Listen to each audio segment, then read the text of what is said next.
Hi, I'm Sifu Kuttel, and in this video, we're going to be working with the Tai Chi Fan.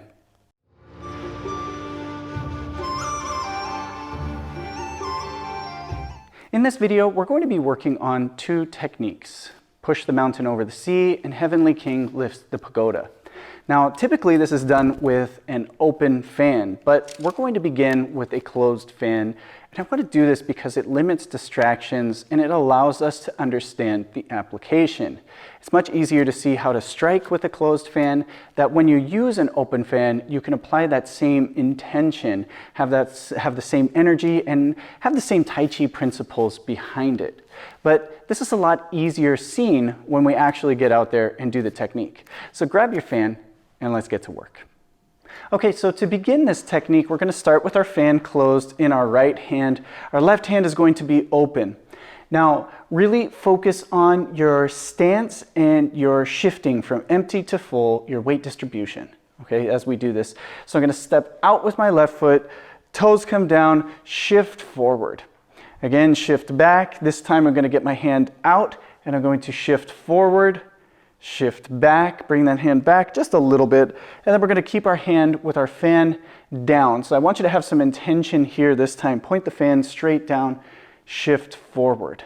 Okay, so we get a nice push. Think of pushing off of that back heel and then connecting that all the way up through the body into this push. We're pushing our opponent back.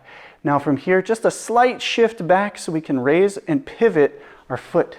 So we don't need to do the big exaggerated shifting back for this one.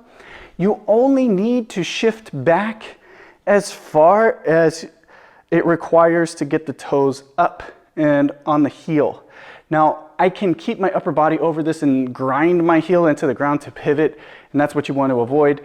As we shift back, notice my upper body is back, it's over my back hip.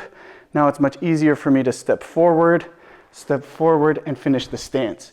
So those little details are really important. That goes across all your Tai Chi. Okay, so when we're shifting back, you don't need to go all the way back to raise those toes for no extra reason.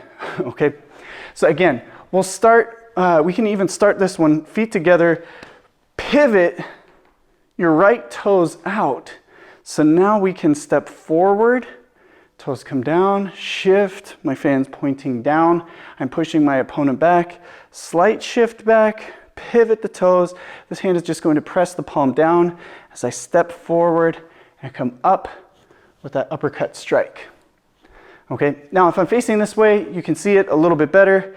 Again, starting with my feet hips distance apart, I'm going to pivot out, get my hand ready, step, shift forward, my backhand, my fan is pushing down, slight shift back, palm comes down, step forward, and strike. Now my palm is pressing out, similar to that at the end of a parting wild horse's mane. Now, think of the application once we have this down, okay? So again, we have our slight pivot, step, push, small turn, step forward, and strike. What is our application?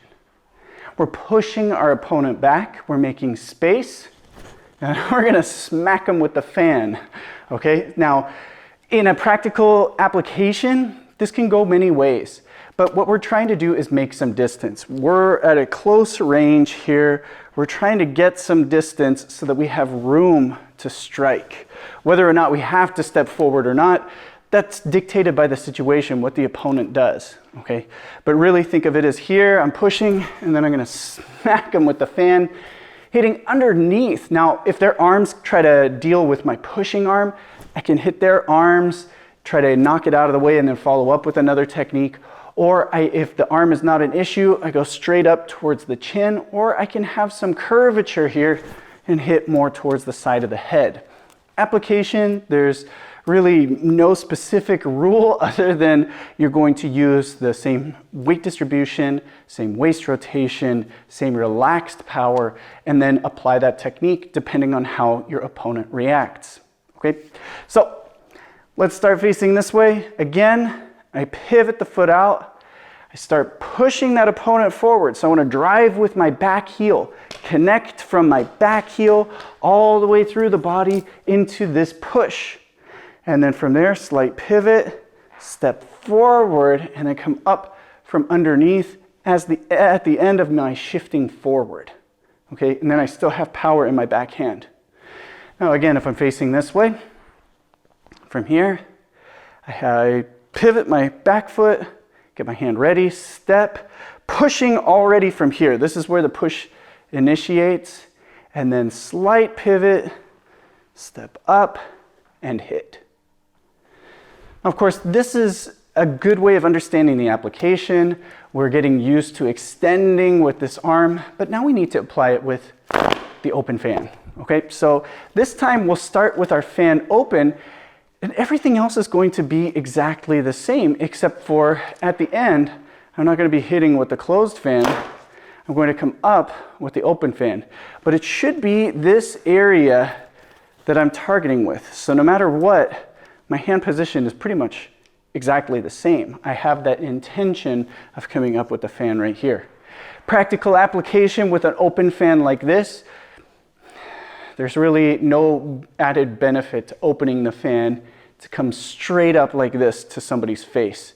You're not going to do much other than kind of distract them in the face. So it's better to actually have a closed fan. But again, we're trying to just look at the application to do the form better. When you do the form better, then you can apply this with a closed fan, the turned over fan, or even just a short stick, or even your palm, you can change and work with the technique. Okay, so now with the open fan, we'll start again our third line distance. We'll do that slight pivot as before. Get that hand ready, step, push with that back leg. Now my fan is pointing down, and then shift back slightly, drop the palm, come forward and up.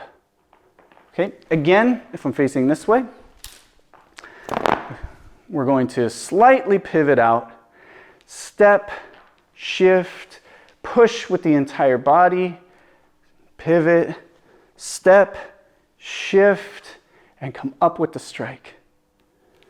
Don't rush this one. I think one of the biggest mistakes that people have, especially with both of these techniques, is forward weight for both.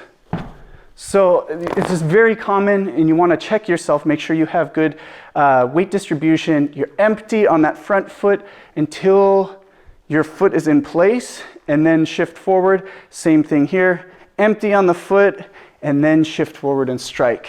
Okay, again, try to avoid just stomping into it. That's not Tai Chi anymore.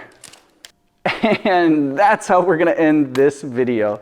Now, I do put a lot of emphasis on your footwork, and really it's not just limited to these two techniques. That's a very common mistake across Tai Chi in general. So really pay attention to your empty and full, your weight distribution. You never want to step or stomp down and step full on a foot when you're advancing forward. So do keep that in mind. But going back to the fan itself, I really like this approach, and I encourage you to take the same method to develop your Tai Chi fan. And what it is any of your open fan techniques, close the fan. Closing the fan will help you understand how this can be applied a lot better. And when you understand that application and that energy, you can do the exact same thing with an open fan. You can start to have that same intention, and that can be developed by just simply closing the fan. Now, if you've watched many of my other videos, you'll hear me talk some trash about using an open fan in application. I just don't think that's the best way of doing it. If you close the fan, you have less of a chance of breaking it. You have more of a chance of delivering consequences to your opponent. There's just not a lot of stability in an open fan. And of course, yeah, you can use it to distract and punch, but that's not really actually hitting somebody with the fan. And when you have a fan in your hand, you can actually strike. So keep that in mind. This is where I'm coming from on this. But again, go back through your form. Take all of your open fan techniques where the fan is the lead and close the fan. Figure out how to use this or how you would be striking with that. And then when you open the fan back up, you should be able to apply that same energy. Now, if the fan is in the backhand, it's really not going to matter if it's open or closed. So don't worry about doing something like that. But it's more for when the fan is the main technique. Take this approach. See how it improves your Tai Chi fan training. Enjoy this technique, work on it, and I will see you in the next video.